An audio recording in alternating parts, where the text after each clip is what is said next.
4부 메시아의 초림과 새 예루살렘 중에서 32, 33, 34, 35 내용을 가지고 메시아에 대해서, 예수님에 대해서, 새 예루살렘에 대해서 알아보겠습니다. 먼저 도표 좀 복잡해 보일 수 있는데요. 유대 이방제국 지배 600여 년의 시간을 잠깐만 살펴보고 가겠습니다. 612년, BC 612년 바벨론과 메대에 의해 아수르가 멸망하고, 또 BC 539년 메대 바사의 고레스에 의해 바벨론이 멸망합니다.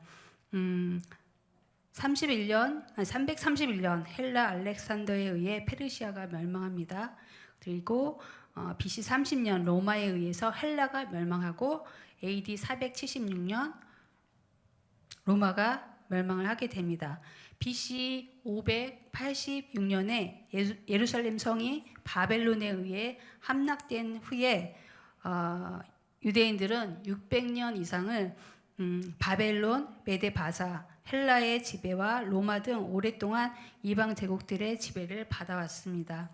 예수님의 공생의 시기 때 시작할 즈음에 로마를 등에 업고 정권을 차지한 헤롯 가문이 유대 지역을 지배하고 있었습니다. 좀 복잡해 보이지만 이 시대적 사회적 배경을 알면 우리가 성경 말씀을 이해하는 데 도움이 되고, 그렇지만 무엇보다 하나님의 말씀을 온전히 알기 위해서는 성령님의 도우심을 구해야 합니다. 예수님께서 공생애를 시작할 시점에 유대인들은 메시아를 기다리고 있었는데, 사람들이 기다린 그 메시아는 어떤 분인지 알아보겠습니다. 세례 요한이 요단강에서 회개하라고 외치며 세례를 베풀 때 유대인들은 세례 요한을 메시아로 생각해서 그에게 세례를 받았지만, 세례 요한은 나는 메시아가 아니다, 나는 물로 세례를 베풀지만 나보다 능력이 많으신 이가 오셔서 성령과 불로 세례를 베푸실 것이라고 메시아에 대해서 증거합니다. 구약의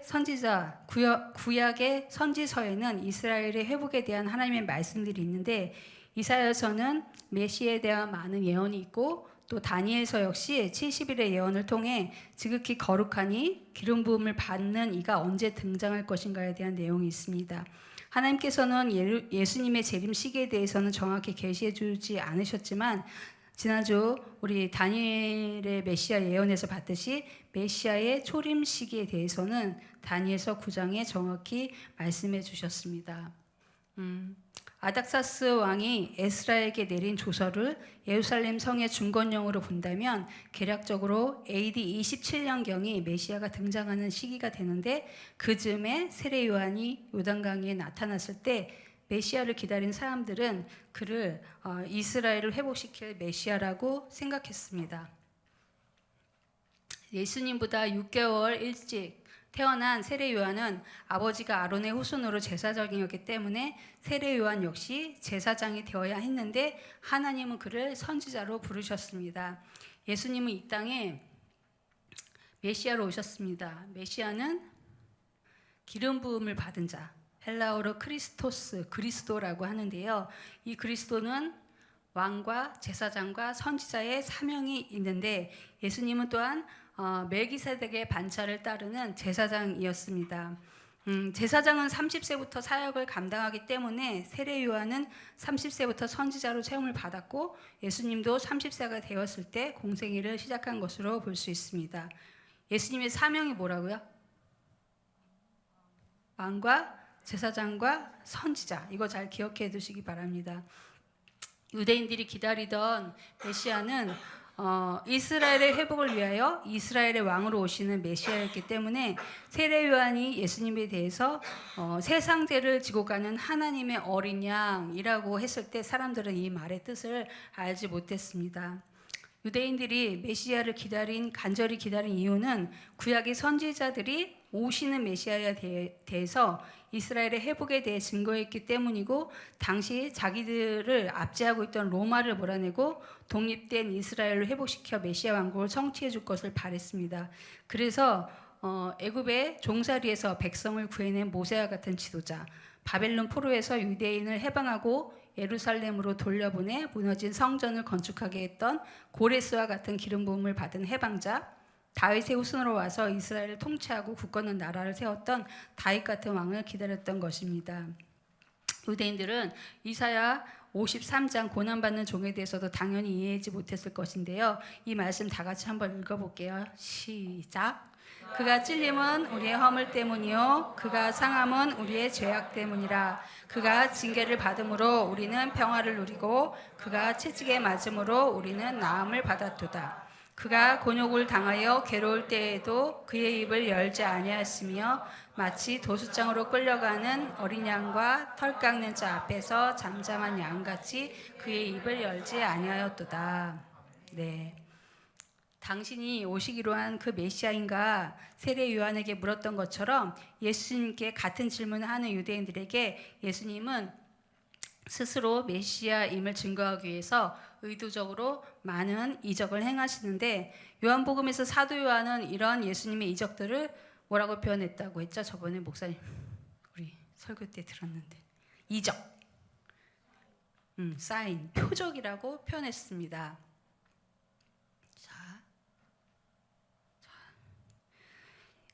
이적은 사건에 초점을 맞추지만 표적은 내가 메시아다라는 사인입니다. 이런 표적들을 보고 많은 사람이 예수님을 메시아로 믿기도 했지만 바리새파 사람들과 종교 지도자들은 그들이 생각한 왕의 모습이 아니었기 때문에 예수님을 메시아로 인정하지 않았습니다. 이런 상황에서 예수님은 그들의 기준으로 안식일에 해서는 안 되는 일들을 행하셨고, 하나님을 아버지라 하나님과 동등하다 말하고 하나님의 백성인 이스라엘의 회복과 세상 모든 사람을 구원하시기 위해 이 땅에 오셨다며 하나님의 나라에 대한 복음을 수도 없이 선포하셨지만, 그들이 원하는 메시아는 자기들의 압제에서 로마를 몰아내고 다윗과 같은 왕으로 오시는 메시아 왕국을 이룰 메시아를 원했습니다. 제자들 역시 가진 것 모두 버리고 3년간 예수님을 따를 수 있었던 것은 천국 가기 위해서라기보다 이스라엘이 회복되고 메시아 왕국이 성취되면 한 자리를 차지하기 위해서였다는 것을 복음서 구석구석을 보면 알 수 있습니다. 세상 죄를 지고 가는 하나님의 어린 양, 세례 요한의 이 말씀을 이해하지 못해서 감람산에서 승천하시기 직전까지도 이스라엘의 회복하심이 이때냐며 메시아 왕국 성취에 대해 질문하는 제자들에게 예수님께서는 그 때와 시기는 너희가 알 바 아니다 말씀하시면서 사도행전 1장 8절 말씀을 하십니다. 다 같이 읽어보겠습니다. 시작. 오직 성령이 너희에게 임하시면 너희가 권능을 받고 예루살렘과 온 유대와 사마리아와 땅끝까지 이르러 내 증인이 되리라. 예언과 같은 말씀을 남기시고 예수님은 하늘로 승천하시고 열흘이 지난 오순절에 기도하는 제자들 위해 성령이 임하셨고, 오순절날 성령 받고 나서부터 제자들은 진리의 영이신 보혜사 성령의 도움으로 지금까지 예수님의 말씀들을 깨닫기 시작했습니다. 누구든지 성령의 도우심 없이는 하나님의 말씀을 온전히 깨달을 수 없고, 말씀의 참뜻을 깨닫기 위해서는 우리가 예배드릴 때마다 먼저 성령 충만을 간구하는 것처럼 반드시 성령 하나님의 도우심을 간절히 구해야 합니다. 모리아 산에서 준비하신 순양처럼, 출애굽 때 유월절에 죽은 어린 양처럼, 세례 요한의 증거처럼 세상 죄를 지고 가는 하나님의 어린 양으로 오셔야 했던 메시아는 이스라엘뿐만 아니라 온 인류를 위하여 인류의 죄악을 담당하실 어린 양으로 오셔야 했습니다. 또한 이스라엘만의 왕이 아니라 모든 백성과 나라들의 왕이십니다.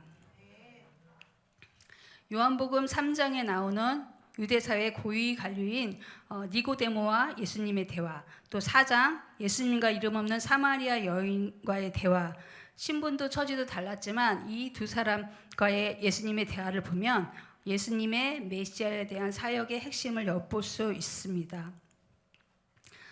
사내들인 공회의원이었던 니고데모는 메시아 왕국을 기다리던 사람으로 성경에도 정통했고 사람들의 존경을 받았고 재력도 있었던 세상적으로 성공한 사람인 니고데모가 유월절 기간에 밤에 예수님을 찾아옵니다. 니고데모는 구약 성경에 기록된 오시기로 한 그 메시아가 예수님이심을 확신했던 것 같습니다. 공회원이고 성경에도 정통하겠다, 재력도 있겠다, 또 사람들의 존경도 받았겠다. 이 정도 능력이면 메시아 왕국에서 무언가 역할을 할 수 있겠다는 생각, 혹은 높은 지위를 차지할 수 있지 않을까, 이런 기대를 하고 예수님을 찾아온 니고데모에게 예수님은 이해할 수 없는 말씀을 하십니다. 사람이 거듭나지 아니하면 하나님의 나라를 볼 수 없느니라. 니고데모는 사람이 늙으면 어떻게 날 수 있습니까? 두 번째 모태에 들어갔다가 날 수 있습니까? 태어날 수 있냐는 거죠. 예수님은 사람이 물과 성령으로 나지 아니하면 하나님의 나라에 들어갈 수 없느니라. 예수님이 말씀하신 하나님의 나라를 니고데모는 자기가 생각하는 메시아 왕국으로 이해했기 때문에 메시아 왕국에 들어가기 위해서 거듭나야 한다, 육신으로 또 모태에 들어갔다가 다시 태어나야 한다, 물과 성령으로 나야 한다, 이런 예수님의 말씀을 전혀 이해하지 못하고 있는 니고데모에게 육으로 난 것은 육이요 영으로 난 것은 영이다, 성령으로 난 사람은 바람과도 같다고 더 복잡한 말씀을 하시는데요. 이스라엘의 선생으로 오는 선생으로서 그것도 모르냐며 핀잔 주시면서 성령의 도우심 없이는 절대 알 수 없는 성령이 임하시는 하나님의 나라에 대해서 설명해 주셨습니다. 보혈로 인한 제사함과 성령의 임재 없이는 볼 수도 없고 들어갈 수 없는 하나님의 나라는 죽어서 가는 천국이 아닌 이 땅에 임하시는 하나님의 나라를 설명하신 것입니다. 내가 땅의 일을 말하여도 너희가 믿지 아니하거든 하물며 하늘의 일을 말하면 어떻게 믿겠느냐. 예수님은 예수님을 믿는 자에게 영생을 얻기 위해서 모세가 뱀을 든 것 같이 인자도 들려야 한다고 말씀하셨습니다. 바로 이 말씀이 말씀 다음에 요한복음 3장 16절 말씀이 나옵니다. 다 같이 믿음의 고백으로 읽겠습니다. 시작. 하나님이 세상을 이처럼 사랑하사 독생자를 주셨으니 이는 그를 믿는 자마다 멸망치 않고 영생을 얻게 하려 하심이라. 모두가 암송하는 말씀인데요. 이게 예수님과 니고데모의 대화에서 나온 말씀입니다. 예수님은 니고데모에게 심판과 구원에 대해서도 말씀하셨는데, 하나님의 아들을 세상에 보내신 것은 심판이 아닌 세상을 구원하기 위해서고, 또 독생자의 이름을 믿는 자는 심판을 받지 않는다는 말씀과, 또 빛에 대해서도 말씀하십니다. 그 아들이 세상의 빛으로 왔으나 사람들이 자기 행위가 악해서 빛보다 어둠을 더 사랑하는데, 악을 행하는 자는 그 행위가 드러날까 봐 빛을 미워하고 빛에 나오지 않지만 진리를 따르는 자는 그 행위가 하나님 안에서 행한 것임을 나타내기 위해 빛으로 나온다고 말씀하셨습니다. 예수님이 돌아가신 후에 니고데모는 아리마대 사람 요셉과 함께 예수님을 장사 지냈고, 결국 예수님을 믿는 것 때문에 공의에서 추례당하고 권력, 명예, 재물을 잃게 되지만 평생 믿음을 지켰다고 합니다. 이렇게 니고데모는 하나님 나라를 보았고 하나님의 나라에 들어가는 영광을 얻게 되었습니다. 예수님과 우물가에서 만난 사마리아 여인은 유대인도 아니었고 니고데모 같은 신분이 높은 사람도 아니었고 이름조차 기록되지 않은 사마리아 땅 수가라는 동네에 사는 비천한 여인입니다. BC 722년 아수르가 사마리아를 멸망시킬 때 민족을 혼혈화시켰는데, 이 여인이 혼혈인지 이스라엘 민족 여인인지 알 수 없지만 이스라엘의 회복에 대한 선지자들의 메시지를 알고 있었고, 또 그런 메시아를 기다리고 있었습니다. 마침 유다를 떠나 갈릴리를 향해 가시는 예수님께서 사마리아로 들어갔습니다. 지도를 캡처해 봤습니다. 예루살렘이 있는 지역을 유다 지역이라고 하고요. 또 갈릴리 쪽, 갈릴리 호수가 있는 쪽을 갈릴리 지역이라고 합니다. 요 두 사이, 예루살렘과 갈릴리 사이를 바로 사마리아라고 하는데요. 예루살렘에서 갈릴리로 가는 길은 두 가지가 있습니다. 지름길이고 편한 사마리아를 통과해 가는 길이 있고요. 또 고도 100m 아래, 1000m 아래 여리고를 지나서 통과해서 요단강을 따라 북쪽으로 올라가는 길이 있습니다. 유대인들은 사마리아를 이방 땅과 동일하게 취급해서 그들과는 상종하지 않았기 때문에 예루살렘과 갈릴리를 오갈 때 더 편하고 쉬운 길인 사마리아 땅을 밟지 않고 힘들어도 예루살렘에서 동쪽 가파른 길로 내려가 여리고를 통과해 갈릴리로 올라갔습니다. 아까 1000m라고 했는데 제가 찾아보니까 북한산은 836m예요. 그리고 관악산이 해발 632, 여기 남한산 정상은 해발 522m. 이보다 더 높은 산은 오르락 내리락 했다는 거예요. 네. 힘들어도 예루살렘에서 동쪽 가파른 길로 올라가서 여리고를 통과해 갈릴리로 올라갔는데 예수님은 일부러 사마리아 땅으로 가셔서 수가라는 동네로 들어가셨습니다. 야곱이 사랑하던 아들 요셉에게 준 땅과 가깝고 야곱의 우물도 있었던 이 수가는 옛날 세겜이라고 불렸던 곳으로 지금의 명칭은 나블루스입니다. 제가 구글 어스에서 나블루스 또 야곱의 우물을 검색하니까 이렇게 나왔어요. 이렇게 가까이서 또 찍히더라고요. 네.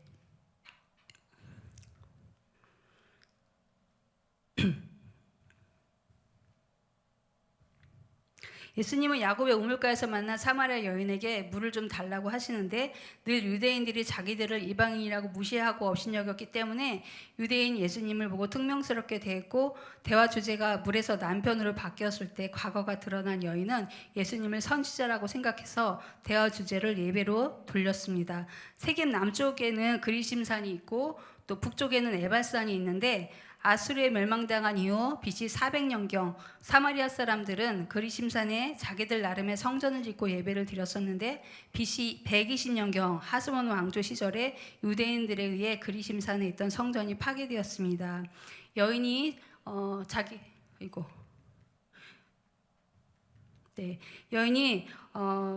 자기 조상들은 여기서 예배를 드렸었는데 당신네 유대인들은 어찌 그리심산에 있던 성전을 파괴하고 예배를 꼭 예루살렘에서만 드려야 한다고 하냐며 따져 묻는 여인에게 예수님은 요한복음 4장 21, 24절 말씀을 하십니다. 다 같이 한번 읽어보겠습니다. 시작. 예수께서 이르시되 여자여 내 말을 믿으라. 이 산에서도 말고 예루살렘에서도 말고 너희가 아버지께 예배할 때가 이르리라. 아버지께 참되게 예배하는 자들은 영과 진리로 예배할 때가 오나니 곧 이때라. 아버지께서는 자기들에게 이렇게 예배하는 자들을 찾으시느니라. 하나님은 영이시니 예배하는 자가 영과 진리로 예배할지니라. 아멘. 예수님께서 율법의 제사를 성취하실 것이기 때문에 성전 제사는 필요 없어지고 예루살렘 성전 역시 더 이상 필요가 없어질 것인데 이것은 유대인들이 들으면 충격받을 말씀 선포였습니다. 앞으로는 하나님의 임재가 예루살렘 성전이 아닌 믿는 자리의 심령 가운데 있게 될 것이므로 하나님께 예배하는 자는 영과 진리로 예배해야 하고 복음이 땅끝까지 전해질 텐데 더 이상 물리적으로 예루살렘 성전까지 와서 예배를 드릴 수 없게 된다는 뜻입니다. 이 예수님의 예언대로 AD 70년 로마로부터 예루살렘이 함락될 때 성전도 완전히 파괴되면서 이제 믿는 자들은 예루살렘 성전만이 아닌 세계 어디에서도 하나님께 예배를 드릴 수가 있습니다. 메시아가 오시는 것에 대해서 알고 있었던 여인은 메시아가 오시면 당신이 한 이 얘기들이 맞는지도 확인할 수 있을 것이다. 예수님은 내가 말하는 내가 그라. 그토록 기다리던 메시아가 자기 앞에 나타난 현실을 믿기 어려웠던 여인은 동네로 달려가서 메시아가 오셨다고 외쳤고 예수님께서 그 동네에서 하나님 나라에 대해 말씀해 주셨을 때 수가 사람들은 예수님을 메시아로 맞아들였습니다. 이 부정하다고 여긴 사마리아 땅, 유대인들은 지나가지 않는 길, 사마리아 수가 동네 사람들은 메시아를 기다린 사람들이었고 예수님께서는 일부러 추수를 위해 그곳에 가신 것입니다. 약 4,000년 전 야곱이 팠고 2,000년 전 예수님이 사마리아 여인을 만나신 야곱의 우물이 지금도 그곳에 있습니다. 세겜은 또 애굽에서 가지고 나온 요셉의 뼈를 장사한 무덤이 있는 곳이고요. 북쪽 에발산에는 다듬어지지 않은 돌로 쌓은 여호수아의 제단이 발견되었고 남쪽 그리심산에서는 사마리아 사람들의 하나님께 제사드리던 성전터가 남아 있습니다. 옛 세겜, 지금의 나블루스에 있는 히랍 정교회가 건축한 야곱의 우물교회 내부에 야곱의 우물이 있는데요. 보존되어 있는데 이 우물은 아직도 마르지 않아서 양동으로 끌어올려 물을 마실 수 있습니다. 우물가에서 만난 여인에게 생수를 공급해 주신 것처럼 예수님은 오늘 우리에게 여전히 마르지 않는 생수를 공급해 주고 계십니다. 요한복음 4장 14절 다 같이 읽겠습니다. 시작. 내가 주는 물을 마시는 자는 영원히 목마르지 아니하리니 내가 주는 물은 그 속에서 영생하도록 솟아나는 샘물이 되리라. 네. 아멘. 참고로 가나안 땅 들어가기 전에 모세의 특별 지시가 여호수아에게 있었는데, 가나안 땅 들어가면 세겜 북쪽 에발산에 큰 돌을 세우고 석회를 바르고 그 위에 율법을 전부 기록하고 다듬지 않은 돌로 제단을 쌓고 하나님께 번제와 화목제를 드리라고 명령합니다. 또 6집밭씩 나누어서 그리심산과 에발산 기슭에 서서 축복과 저주를 선포하면 아멘 하라고 지시합니다. 1982년 아담 제르텔에 의해서 에발산 중턱에서 여호수아의 제단이 발견됐는데, 제가 김우영 감독의 유튜브에서 나블루스의 에발산에 가서 여호수아 제단을 촬영한 영상이 있어서 캡처해 봤습니다. 한번 구경하고 갈게요. 네, 성전터 제단들.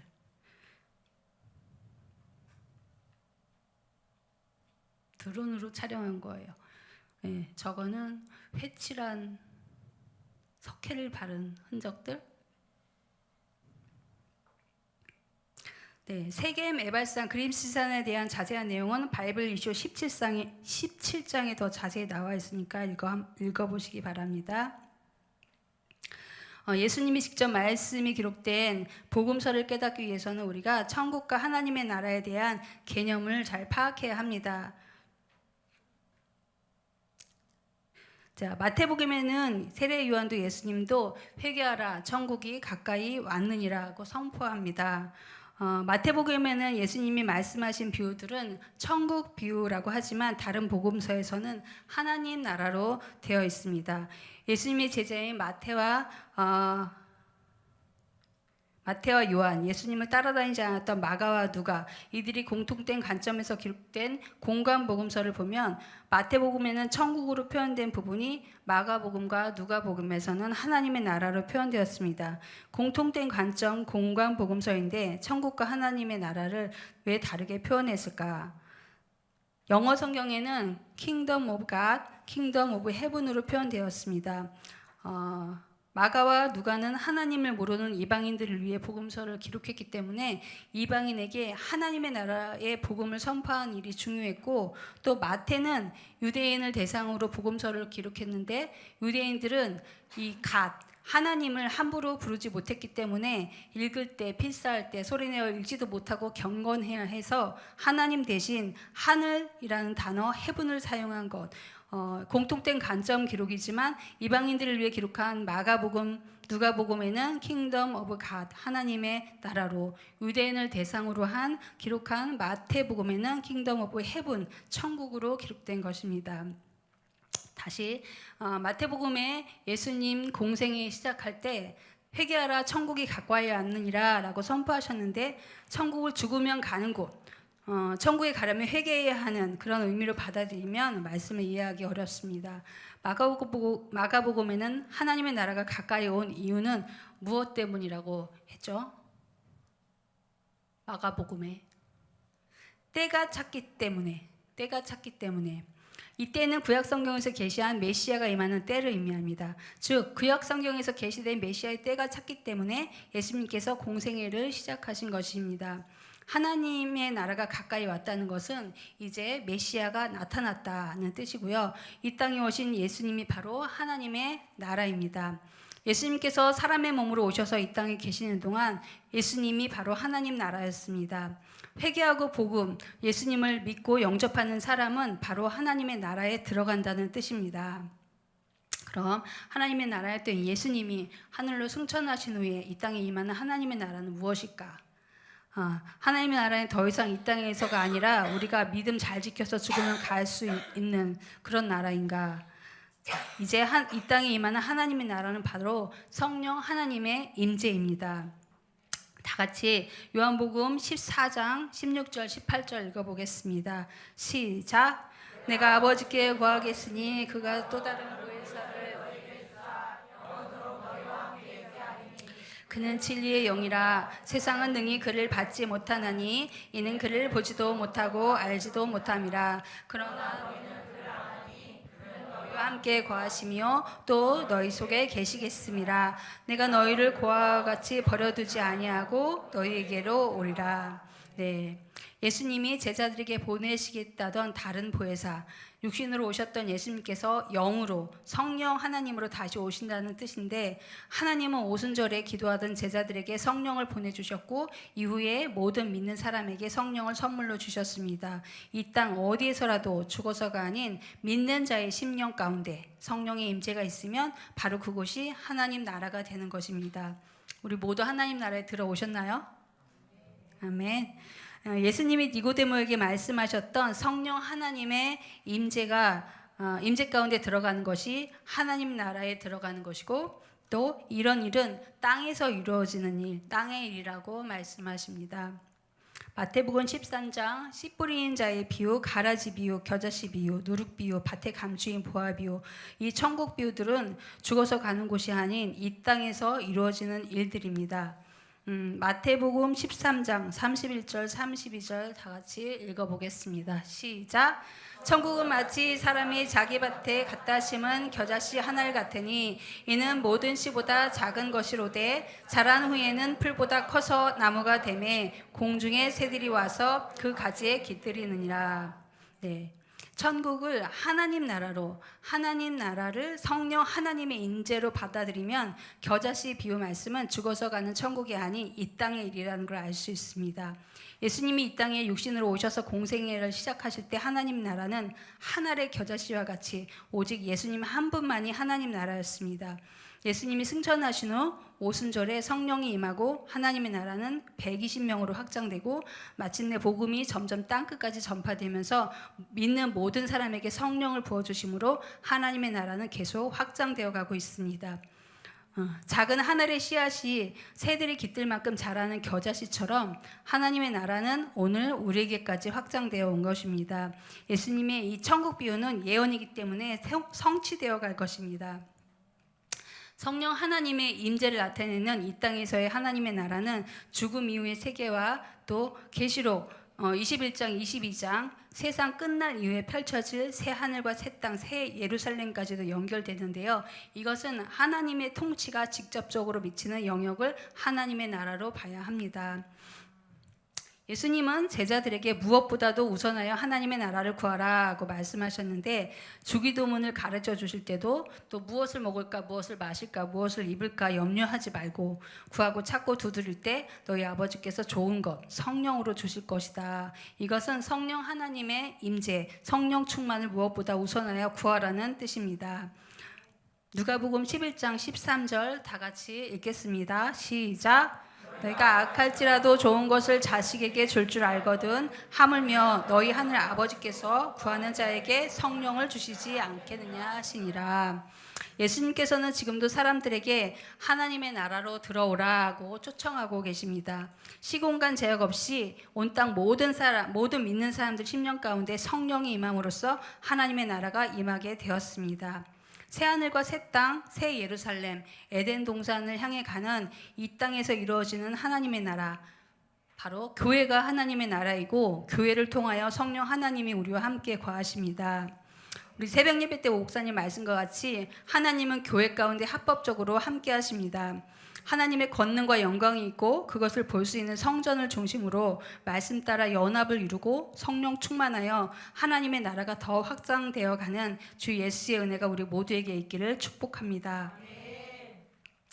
구약의 예언들은 선지자들 통해 선포되었지만 예수님이 직접 말씀하신 예언은 하나님께서 직접 선포하시는 예언입니다.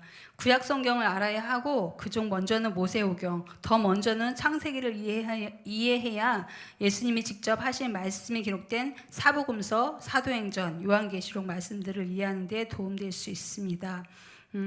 예수님의 비유와 예언들 중에 성취된 예언과 앞으로 성취될 예언을 통해 우리에게 주시는 하나님의 음성을 듣기 원합니다.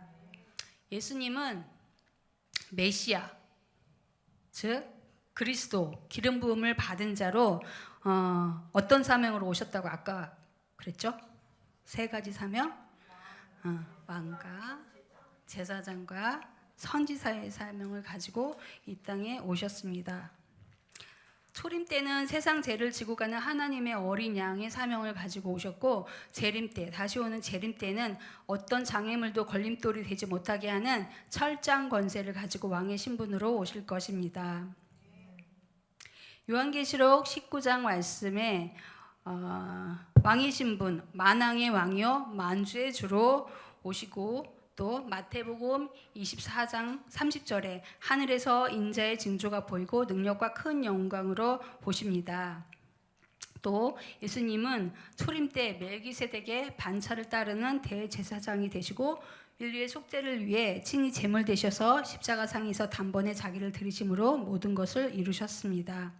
또 선지자, 대언자는 백성들에게 하나님으로부터 받은 말씀을 대언하며 선포하지만, 예수님은 자기의 가르침에 대해서 내 교훈은 나를 보내신 이의 것, 아버지의 것이라고 말씀하셨습니다. 말씀을 선포하시는 것은 선지자의 사명인데 이 말씀 안에 예언이 담겨 있습니다. 그래서 선지자를 예언자라고 합니다. 예수님의 예언은 모두 이루어졌고 또 앞으로 성취될 것입니다. 메시아 왕국을 꿈꾸던 제자들에게 자신이 잡혀서 십자가에서 죽을 것과 사흘 만에 부활할 것을 3번씩 말씀하셨는데, 깨닫지 못했지만 예수님의 죽으심과 부활은 그대로 이루어졌습니다. 또 헤롯이 대를 이어가던 성전 재건 공사의 규모와 화려함에 놀라는 제자들에게 성전이 돌 위에 돌 하나도 남지 않고 다 무너질 것이라는 예언을 하셨는데, 40년 후에 AD 70년 로마 군대에 의해 예루살렘이 멸망하고 이때 성전이 완전히 파괴되었고 백성들은 흩어졌습니다. 이것은 요나의 표적인 니느웨 사람들의 정죄가 이루어진 것이고, 아까 사마리아 여인과의 대화에서 더 이상 그리심상이나 예루살렘 성전에서 드려지는 예배는 의미가 없고 성전조차 필요 없음을 말씀하신 것이 이루어진 것입니다. 마태복음 13장 하나님의 나라 비유, 천국 비유들 또한 예수님이 말씀하신 예언인데요. 씨 뿌리는 자의 비유에서 길가, 돌밭, 가시덤불, 좋은 땅, 이 하나님의 나라 말씀의 씨앗이 뿌려질 때 말씀을 듣는 사람들의 마음밭은 누구나 이 4가지 중에 넷 중에 하나가 될 것이라는 예언입니다. 길가는 말씀을 들어도 이를 받지 못하는 사람, 돌밭, 말씀을 듣고 믿음이 생기지만 외부의 핍박으로 신앙을 포기하고 믿음을 잃는 사람, 또 믿음은 있으나 세상 유혹의 재물의 유혹으로 돈 벌 생각만 가득해 말씀을 읽어도 이해 불가, 믿음의 열매를 맺지 못하는 사람, 또 좋은 땅은 말씀을 듣고 많은 열매를 맺는 사람. 이 길가는 100% 불신자입니다. 그리고 돌밭, 가시덤불은 교회는 다니지만 믿음을 잃고 열매 맺지 못하는 사람이고, 좋은 땅은 성도로서 정말 하나님의 나라의 사람입니다. 하나님의 말씀의 씨가 좋은 땅에 뿌려진 사람만 말씀을 듣고 깨달아 결실을 하는데, 그 결실이 어떻게 된다? 100배, 60배, 30배가 되느니라. 꼭 이렇게 된다는 말씀입니다. 복음의 씨가 뿌려진 이 땅에 사는 사람은 누구나 이 넷 중 하나로 분류될 것이고, 여기서 벗어난 사람은 없습니다. 길가, 돌밭처럼 불신자 되어 믿음에 잃는 사람이 되어 하나님의 나라 못 들어갈 수 있습니다. 우리는 빼앗기고 넘어지고 결실하지 못하고 있는 사람인가, 좋은 땅에 결실을 맺어가는 하나님의 나라 사람인가 생각해 보면 좋겠습니다. 겨자씨 비유도 복음이 땅끝까지 전파되면서 성령 하나님의 임재 가운데 거하는 성도들의 수가 계속 늘어나 하나님의 나라가 계속 확장될 것이라는 뜻이고, 누룩비유, 땅의 감추인 보화 역시 보화를 발견하면 모든 것을 팔아서 그 보화를 사라는 말씀이 아니고, 앞으로 하나님의 나라 복음이 땅끝까지 전파될 때 누구든지 하나님의 나라의 진리와 가치를 올바로 깨닫게만 되면 니고데모 같이 자기가 가진 모든 것 희생하고 하나님의 나라를 추구하게 된다는 말씀입니다. 이것은 모두 예수님의 천국 비유로 성취될 것이고, 현재 진행형으로 지금도 계속 확장 중입니다.